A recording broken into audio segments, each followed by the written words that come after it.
Hi grades 10s. What we're going to do now is have a look at finance and growth revision, where we do some of the questions, where we apply the concepts that we've learned so far in grade 10. The concepts being simple interest, compound interest, inflation, and foreign exchange. There's also population growth, which you deal with in grade 10 and certainly onwards into grade 11 and 12. And with population growth, we also use the compound interest formula, because if you think about population growth, generally populations will grow exponentially, and any kind of exponential growth is best represented by the compound interest formula. Okay, let's have a look at question 1. So in this question, David is saving for a trip to Thailand in 2 years' time. We want to know how much must he invest at 15% per annum compound interest if he needs 5,300 Rand. So start by writing what it is you've been given and what it is that you still need to find out. Okay, so how much must he invest? So we need to work out the value of P. We know that he wants to end up with 5,300 Rand.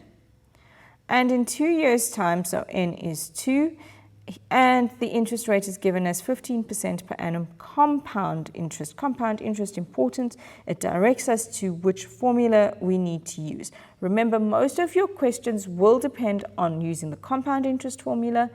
If it doesn't say anything, assume it's the compound interest formula. And if it does say simple interest, then of course use the simple interest formula. I is 15%. 15% in decimal form is 0.15. We divide 15 by 100. Okay, we then do a substitution into our formula. In fact, A has been given to us. So A is 5,300. We are looking for P, and I was given as 15%. N is 2 years. So in 2 years, he hopes to come out with 5,300 Rand. How much should he put away now? So to get to the value of P, we need to strip away the things that are attached to the P. We see that this bracket is attached by multiplication, so we need to divide both sides by that bracket. So P will be equal to 5,300 divided by 1.15 to the power of 2. And then we're simply going to put that into our trusted calculator and let's see what we get. Okay, so we've got 5,300 and we're dividing by that by 1.15 to the power of 2.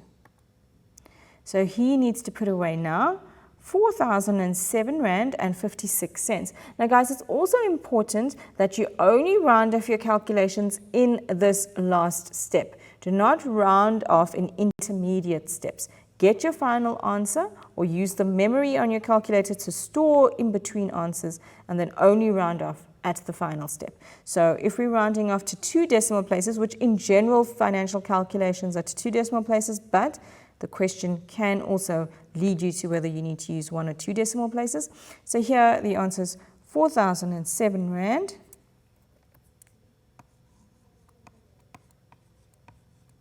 and 56 cents. Okay, let's move on to the next question. So as I said to you before, we know that compound interest is used in many financial questions. It can also be used in population growth. This question deals with something that is affected by increases in a certain disease, and we're looking at using populations of numbers, so therefore we're going to be using the compound interest formula, even if they didn't tell us so. Okay. So it says, in 2005, South Africa had a population of 48 million people. Scientists said 3% of that number was HIV positive. Okay, so it's not 3% of just any random number, it's 3% of the current population at that time, or that present population was 48 million. So 3% of that number was HIV positive. So therefore, if I'm just looking, before reading on, how many people were HIV positive back in 2005, what I would do is I'd say 0.03, which is 3% divided by 100, times 48 million. And let's see what that number is.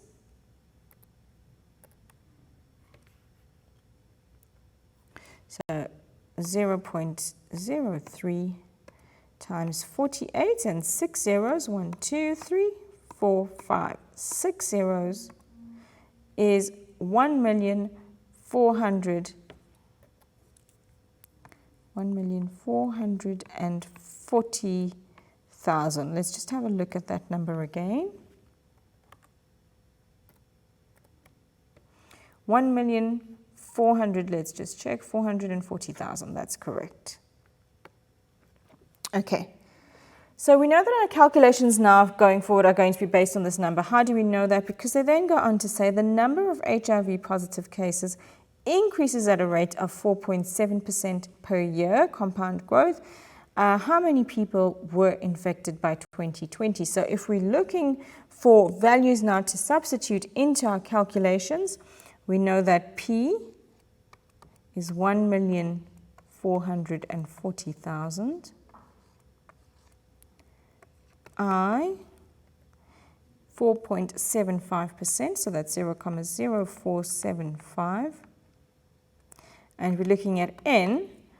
We're starting off in 2005. We're looking at the growth until 2020. That's 15 years. And the question is, how many people were infected by 2020? So we're looking for A. So therefore, A would be, let's put in our value for P, times 1 plus I, so 1 plus 0.0475, all to the power of N, which is 15. Okay, once again, let's just put that into our calculator and let's see what we end up with. So it's that times by 1.0475. That's just if we add our numbers in the bracket together, to the power of 15. Okay, and let's see what that gives us. 2 million. Okay, we're going to have to try and remember some of those figures. There was 2 and there were a couple of 8s. 2,888,504. We're going to round up 0.9 of a person. There's no such thing. So let's round up the one integer up, so it becomes 504. So that's quite a massive increase in the number of people infected by HIV in that 15-year period. Okay, so as you can see, we were given the growth rate was 4.75%, and even at that growth rate, you get to a number well over 2 million. And hopefully you can see how the compound interest formula is used and influences this growth. This will well show you how impactful this HIV virus has been and how it has been growing exponentially over the past few years. The numbers are quite staggering. Okay guys, so the next thing we're going to talk about when we come back from our break is HP agreements. So what I want you to think about is, what is HP? HP is of course hire purchase. What is a hire purchase agreement? How is it used? Where is it used? And what type of interest do we use when we talk about hire purchase? Think about that as we go into a break. We're back after this.